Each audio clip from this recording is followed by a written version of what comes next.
Om Anyanatimrandasya Yananjala Shalakaya Chakshulunmilitam Yena Tasmai Shri Gurave Namaha. Jai Gurudev, all you happy faces, Happy New Year. Thank you for joining us. So all together, let's do 3 long Oms to start this, since the subject is love. Okay, so sit straight, take a big breath.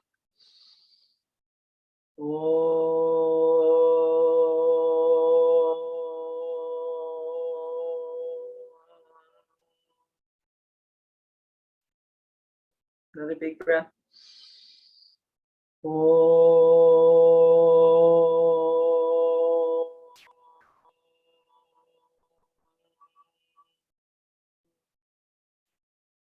And the last one.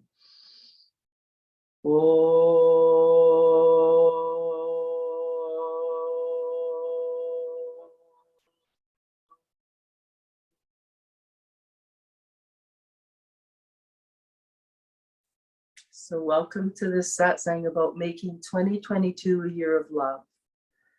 And Guruji said a quote recently, "The divine has infused this whole universe with his love, and he is ever present everywhere."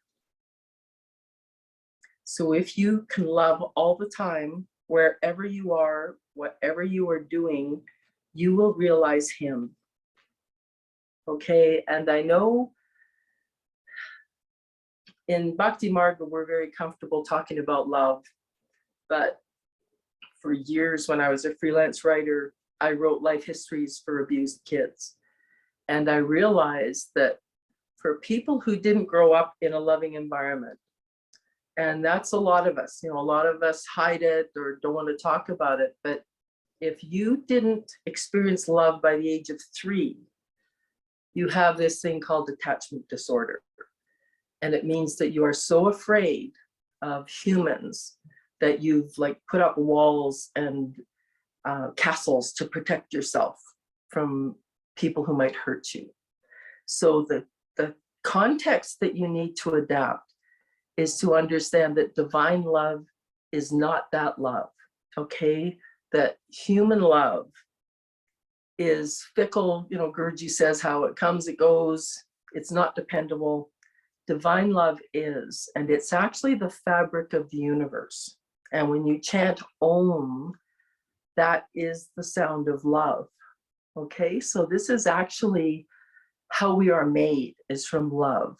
So it exists in us all the time, everywhere, no matter what. And a lot of times when you meet people who are really aggressive or mean or angry, what I have experienced, especially working with kids in prison, is that this is their protection. This is how they have learned to keep people at a distance so they can't be hurt. And every time when I'd be dealing with a kid, if I just talked to them and got them laughing, and it exuded love. So I wasn't saying I love you, but I was focusing on having love pour out of me. And without fail, those kids would just break open right before the hour was up. They would just start laughing and being funny, and the guard would go down. And you know, I could play games with them, I could horse around with them, I could treat them just like a human with no issues. So as Guruji says, don't judge people, try to see past the facade, right? And the same with you. If you are having a lot of trouble understanding this love concept, you have to go past the armor that you've created, that you've built around yourself, okay? And this is where your sadhana comes in. The techniques that we've been given are specifically to help you experience divine love. So you don't have to go to therapy for 20 years first and unravel all your crap before you can feel love. Do introspection, like we're always being told, go in, ask yourself why you think you don't deserve love, or why you can't give love, why you have trouble showing that emotion. So you don't, if it comes up in an event, go in and look at it.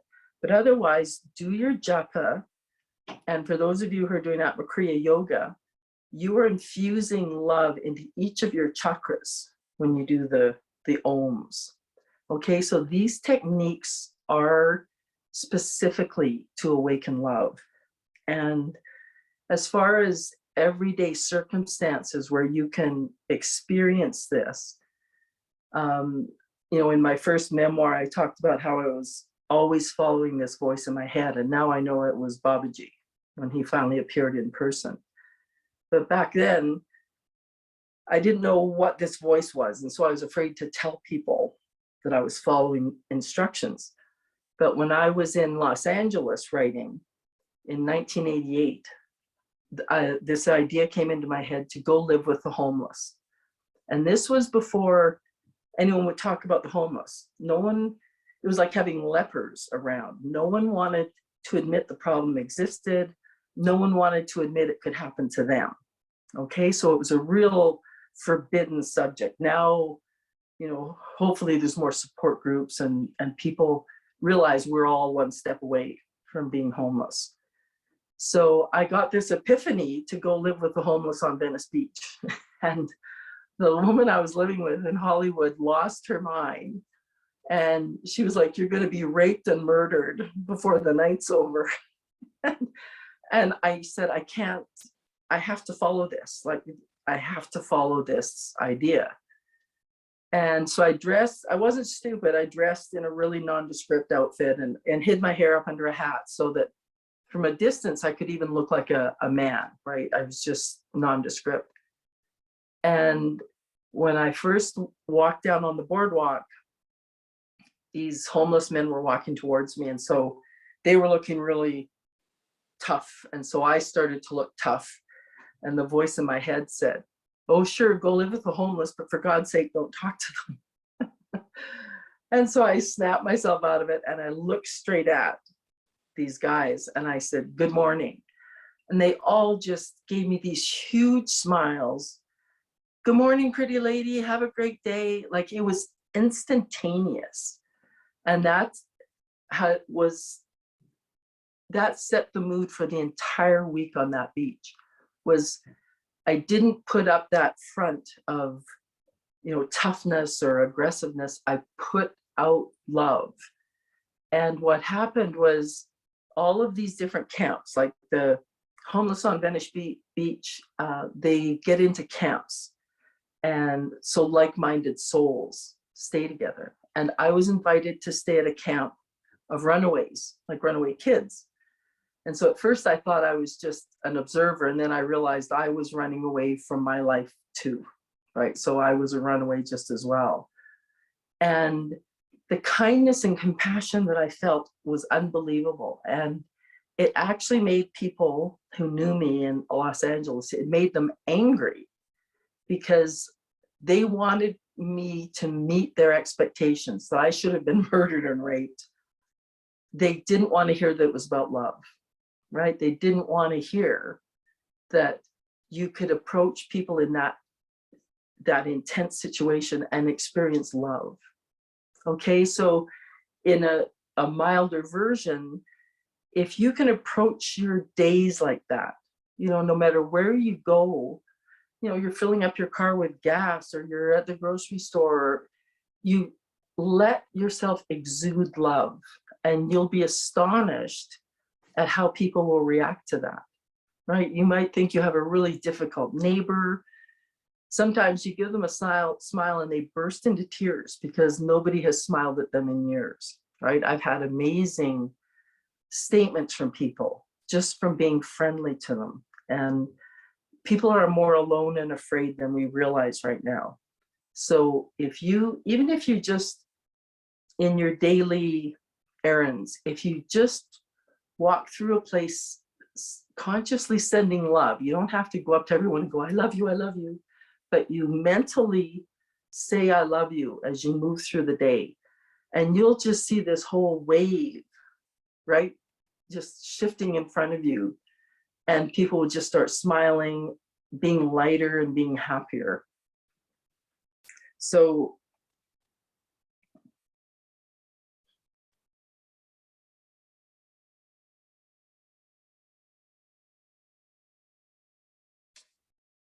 I wrote down 5 points that I wanted to get to you guys. So to make it a year of love, there's 5 things we can do. So it's your sadhana, being grateful, be humble, be selfless, and treat everything as if it's sacred. So the first one, the sadhana, as Gurji's mentioned, if you can train yourself to get up during the Brahma Muhurta, so between 3 and 6 a.m., as he said, that's when the divine can come and help you with your practice, because it's quieter, it's more still, and actually once you get in the habit of it, it's easier. You know, for a long time, I couldn't get up that early. And then something shifted, and now I just jolt awake at 4 a.m., right? I don't set an alarm or anything. It's like Gurji just wakes me up. It's sort of like, let's play. And I find that I experience more doing my practice then, right? I can feel more happening. And then it just sets the mood for the day, okay? Now the gratitude, this, I know in these times people are really busy complaining, but there's always something to be grateful for. And, you know, if you're worried, because I'm getting a lot of messages from people who have loved ones who are sick. So, you know, say a prayer for them and then follow that with a prayer of gratitude for what you have, okay? Don't forget that when you look at, you know, when I think of the shanties that I live near in India, we all live like kings. Like just even looking at this screen, these are palaces to kids in India, right? And there's a lot of parts of the world where they can't even imagine living in the places we live in. So be grateful, okay? Just remember to say, oh, by the way, thanks. You know, like yesterday we were talking, it was my birthday, and my neighbors upstairs made me a birthday cookie, and they found an orange candle and stuck it in. And I just thought that was the greatest thing I'd ever seen because I don't celebrate my birthday usually. And to have these sweet people try and come up with something, you know, and so I'm so grateful for that. I didn't need a birthday party and a giant cake, right? I just felt like Guruji had whispered in their ear, why don't you give her a cookie? So they did. Now, to be humble, as Guruji says, he can't approach us if we're not humble. Okay, so really do self-checks on yourself, right? If someone asks you to do something, you're like, you know, how dare you? I don't do stuff like that. You know, that's the exact opposite of being humble, right? That's your ego jumping in. So you don't know why people are asking you to do something. You know, they might be at the end of their rope. They might just be ready to have a mental breakdown. And if someone says, you know, could you carry this, or could you clean up that mess, just see it as Guruji asking you, okay? And just say, of course I'll help. Okay, so humility is really important. And the more humble you are, the more he will seek you out. Okay, the more Guruji will make a point of contacting you, saying hi to you when you're at the ashram, right? If he knows he's not having to deal with an ego. Okay. Now, the be selfless, that sort of goes along with the humility. Always think of other people first. Okay. So every situation doesn't have to be about you or what you're getting out of it. If you make it about them, you know, what can I do for them? The amount of love that pours on you from the universe is unbelievable. Okay, I can't even describe it to you. And I did, you know, when I was growing up, I had a couple of medical emergencies that kept throwing me in the hospital. And so I ended up with this attachment disorder. By the time I was 3, I didn't know who my family was. And so I grew up being kind of cold and people were surprised at how easily I would just say goodbye. I went on my first trip when I was 16 and my family's weeping at the airport. And I looked at them like they were crazy because I didn't understand what they were so upset about. So it took me a long time to kind of get over that and start seeing, if I help people, if I stop making it about me and what protects me and what keeps me safe, everything shifted, right? Everything just became beautiful. And I know the last place I lived in California before I moved back to Canada was an artist loft.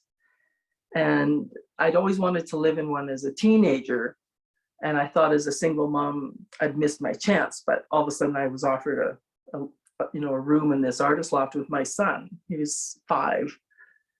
And we moved in and it was hilarious. And it was spectacular for my son to see all these free spirits. There was artists and musicians and IT geeks and everybody. And there was always something happening, right? It was a very dynamic place, but nobody ever cleaned up. and I couldn't get my kid into the bathroom at night to have his bath because the bathroom, after a whole day of 25 people using it and doing their henna and doing all their stuff, it always looked like a bomb had gone off. So every night I had to scrub the entire bathroom and put toilet paper out because it was never, and at first I started grumbling about it. And then I just thought, these are my kids, right? Like, you are the mom, these are your kids. Like, just shut up and help. And what happened was my son ended up with like 25 guardians. Everyone just started watching out for him, helping me homeschool him. He got homeschooled by amazing, eccentric people. And, so I did the practical, I did the math and the English, but all this other stuff happened because of these artists. And all it was me cleaning the bathroom day after day. They felt like they were home. They felt like they had a mom and that they were in a home. And it was spectacular. So selflessness really does open you up to immense joy and being part of a community, right? If you're always thinking of someone else first, like when a situation comes up, scan the area. Is everyone okay? Has everyone got a seat? Oh, that person's got crutches, they need help sitting down. Just scan the place before you sit down, before you relax, right? Make sure everybody's taken care of, everybody's okay. And then the last point is this: treat everything as if it's sacred. And this practice happened, I guess it was in California I first heard about it. And at first I thought this was kind of crazy, that you had to treat everything like it's special. And then over time, when I started, Guruji talks about how you don't put books on the floor. Books, especially sacred texts, are Saraswati. So if you start treating books as sacred, make sure you don't rest your coffee cup on them, right? You always put them in a clean place. So you treat them like Saraswati Devi. And then it just starts flowing out, right? You just start treating wherever you've got all your deities, your altar and everything, you start treating it as if it's sacred. And then you start treating yourself as if you're sacred, right? You're instilling the divine into you with all of your practices. So treat yourself that way, right? Like, buy yourself flowers, make sure you have a lovely place to lie down. When you start treating everything as if it's sacred, then you have tapped into a huge secret, okay? Because as Guruji says, everything is Narayana. So treat it that way, right? Don't finish the day with a mess everywhere. Like, just imagine that your place is the temple at SPN. Like, would you walk out leaving your dinner plate on the floor, or, a mess in the corner? You treat everything as if it's sacred, okay? And it starts switching your mindset.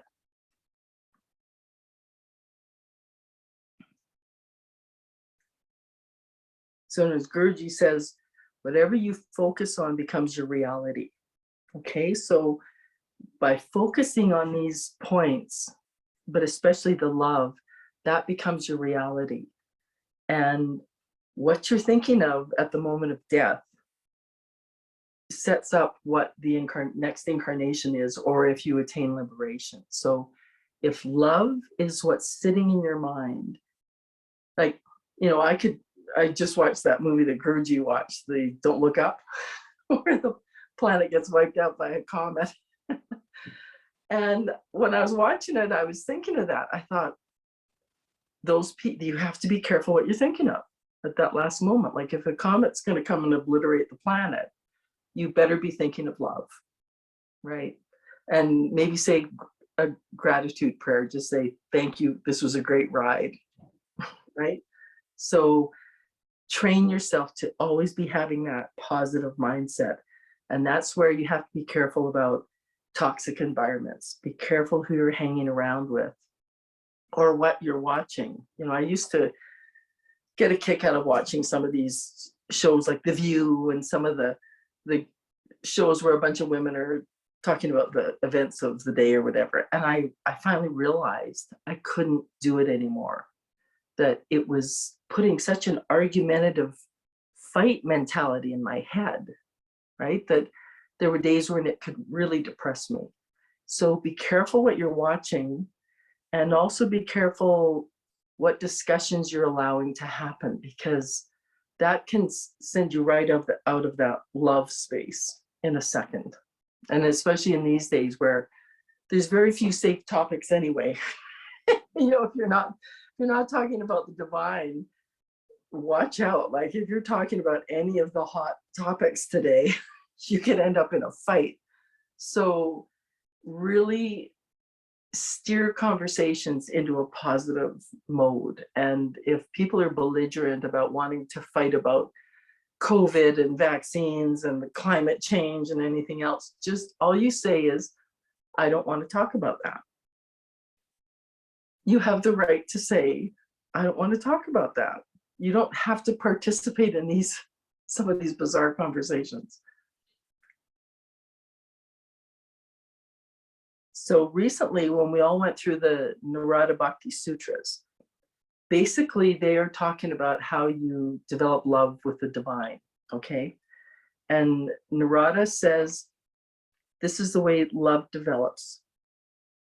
First, what arises inside is faith, then attraction, adoration, control of mundane desires, single-minded devotion, then attachment to the divine.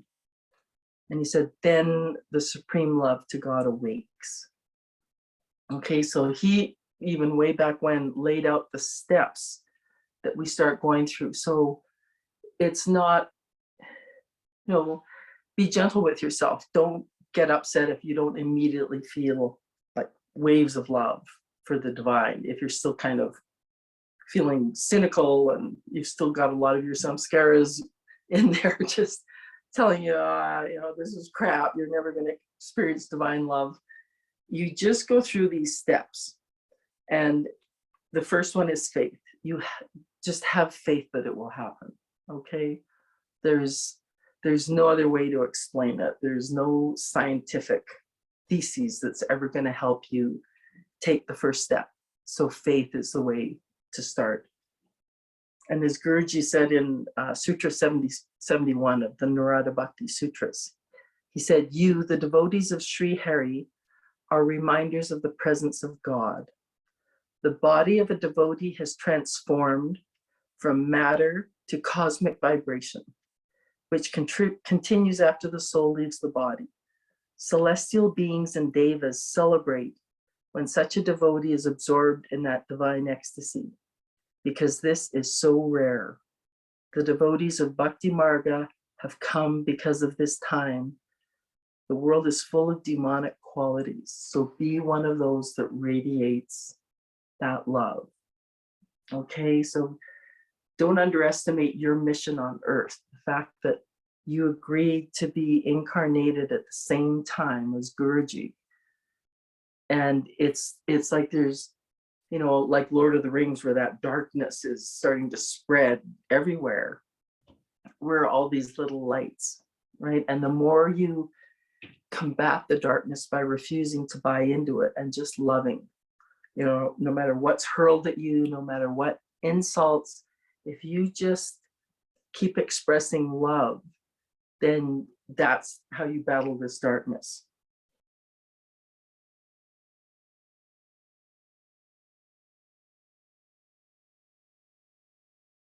So I was going to give you two little stories of how I saw that unbelievable love work.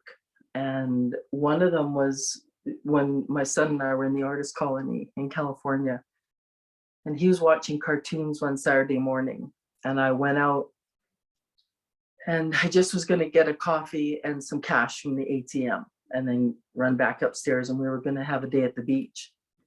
And I got to the ATM and there was this man standing there, and he was just your worst nightmare. He smelled horrible, he was filthy, he was homeless, and he was blind. And he said, "Help me, I'm blind." And a voice in my head just went, "This one's all yours." And I was looking around for someone else to help him, and there was nobody. It was so early in the morning. And so I got some cash out and I, you know, what can I do? And he was crying. He hadn't been blind long and he was confused. And so I ended up sort of dragging him through downtown, and we stopped at the dollar store and I got him some food and, you know, got him to the Salvation Army. And it took a long time. And finally, I just sat him down at the door to the Salvation Army and I said, "Keep yelling at people because someone will come and unlock this door." You know, it was just a secure door. And I said, "I've got to get home. I've got a kid." And so he thanked me for helping him, and he just, you know, yelled at the people to let him into the Salvation Army. And as I was running home, what hit me was, this is somebody's son. But 13 years later, my son was traveling alone through Mexico, and it was really hot, and he'd been hitchhiking and there was no one coming down the road, and he sprained his ankle and he fell, and he had a huge backpack because he was cooking, he had his camping supplies and everything, and he was all alone, and he fell on the road, and he was out in the desert, so he was in the middle of nowhere. And he said he heard this old truck come puttering up, and it was this old farmer, and he picked him up and he put him in the truck and he took him home, and the farmer's wife wrapped up my son's ankle and they fed him, and he ended up staying there for a long time until his ankle got better, and he did chores in exchange for for them letting him stay there. And as soon as he sent me that message, the visual that popped into my head was that blind homie down in San Diego, right? So it all comes around. Whenever you just show like selfless love, just help. Whatever's in front of you, just help, because you don't know the repercussions down the road. And at one point, my son was in a very dangerous part of Mexico, and where all the drug wars are, where all the cartels are. And he fell asleep on a park bench one night. And when he woke up, there was an armed policeman guarding him. So he didn't like arrest him for sleeping on the bench. He guarded him while he slept. And then when Issa woke up, he said, "You should get to a safer place. How about we give you a ride?" And so this truck full of policemen drove him down the coast and got him to a safer town. So when you are coming from a place of love in your life, you don't know how that's going to ripple down the road, right? How your behavior now is going to help other people years from now, just because you showed some kindness and some love, right?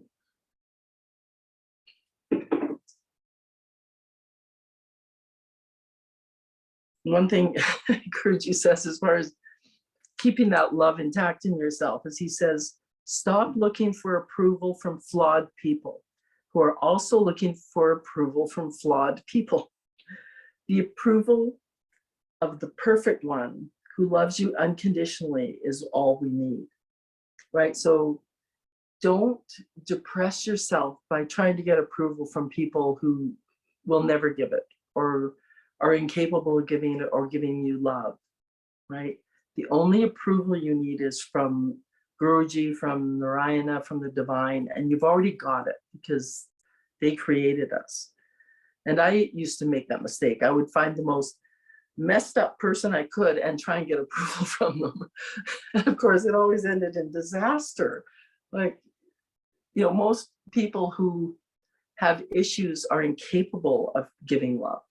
And yet we keep expecting to get love from these kinds of people. So focus your attention on the divine, okay? Do your sadhana.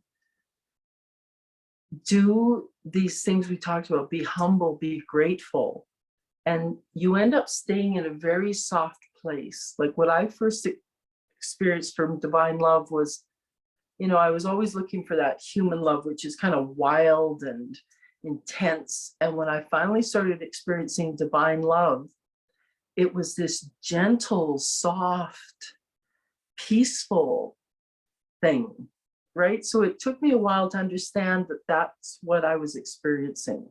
That divine love is like a security blanket. It's this warmth, and it'll show up in waves when you least expect it, right? Like you'll be in the middle of a crisis, and all of a sudden you'll just feel this gentle softness come over you.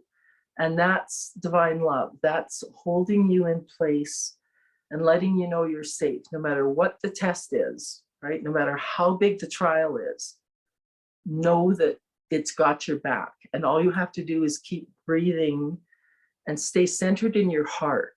And that will keep the anxiety from springing up. You know, because as Guruji says, he's got to test us. He's got to keep throwing stuff at us to make us expand. And when you panic, you shut down, and then you're not able to go through the test with the right attitude, right? You want to go through it with love and openness and acceptance, to just go, okay, this test is mine. It's just like the blind homie at the ATM machine. It was, you know, the voice in my head just went, this one's all yours. So these tests that come up against us, the only way to deal with them is to stay in a state of love, to understand that you're safe, you've always been safe, and you will make it through, okay? Guruji says, to experience real love is possible only when the veil of Maya is removed. Then one attains the mindless state where love awakes. So an example of Maya is to be absolutely freaked out about the pandemic, right? That's Maya. It's happening, you know, it's a real thing, but you don't focus on that, you focus on Guruji. And as he says, what you focus on becomes your reality. And so if I wasn't listening to the news, I wouldn't know this pandemic was going on, right? It has not affected me at all. No one I know is sick, right? So focus, put your focus where you want your life to be. And in one of the insights from the master that Guruji's done, he says, what self-love really does. It allows love to shine out of you. We all have love in us, but must make it shine. Krishna is the indweller, but our ignorance covers this up. Knowledge will help you remove the ignorance. Otherwise, you are selfish, egotistical. When the mind is under control and the heart opens, you shine. We all shut down in front of ego and become repulsed. Okay, so shine that love is the whole.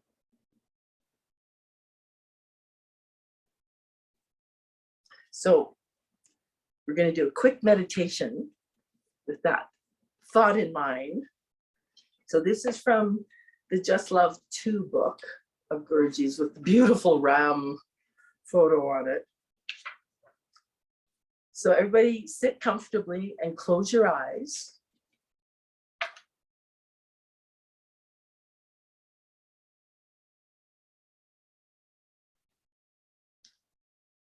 Your mind will trouble you, but don't give much importance to it. The mind is also doing its part to create illusion. Remove all the pressure from your shoulders and travel inwardly. Use your mind to imagine your heart, your physical heart. It's a beautiful organ which is pumping the blood in all parts of your body. Look at it, how beautiful it is. You know this. Deep in this organ, there is the greatest thing that has been given to humans. With each beat of the heart, it is saying, let me out. The divine is calling from deep within you, let me out. You are the one with the key. Open up this heart.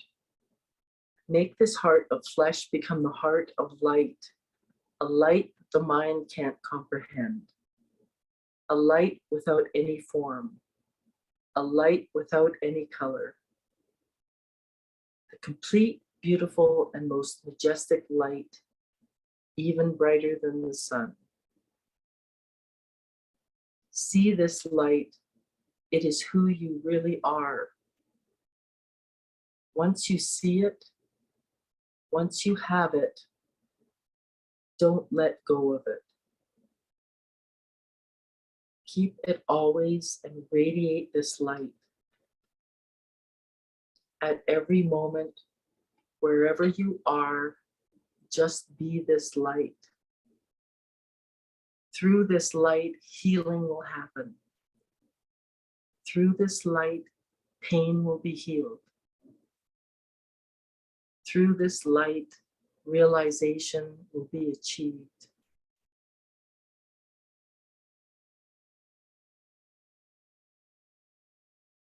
As you sit here, you feel something good. Try to keep it inside you. Take time every day to sit quietly with yourself. For 15 minutes, do this for yourself.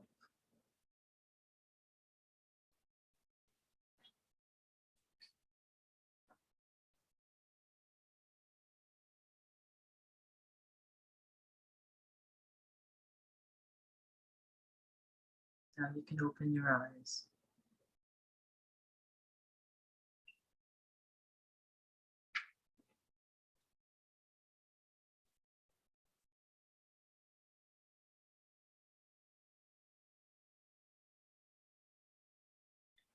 So remember this, in love there is forgiveness, in love there is acceptance, in love there is respect, and in love there is growth. Take your day.